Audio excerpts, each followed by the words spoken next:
নমস্কার বন্ধুরা, কল্পতরু চ্যানেলে আজ আপনাদের তুলসী গাছ সম্পর্কে সংক্ষেপে জানা অজানা কিছু তথ্য দেব এবং এর গুণাগুণ বলবো। তুলসী গাছের বিজ্ঞানসম্মত নাম ওসিমাম টেনুইফ্লোরাম বা ওসিমাম স্যাংকটাম। ইংরাজিতে একে হোলি বেসিল বলা হয়। এটি ল্যামিয়াসি পরিবারের অন্তর্ভুক্ত।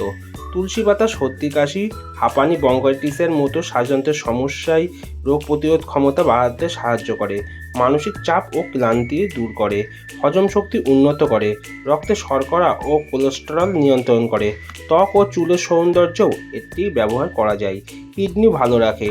তুলসী পাতা সেবনের কিছু সতর্কতাও আছে। তুলসী পাতায় এমন কিছু উপাদান আছে যা রক্ত জমাট বাঁধতে বাধা দেয়। যাদের থাইরয়েড হরমোন বা হাইপোথাইরয়েডিজমের সমস্যা আছে, চিকিৎসকের পরামর্শ ছাড়া তাদের তুলসী পাতা খাওয়া উচিত নয়। প্রতিদিন সকালে 3 থেকে 4টি তুলসী পাতা চিবিয়ে খাওয়া বা চায়ের সাথে ফুটিয়ে সেবন করা সবথেকে উপকারী।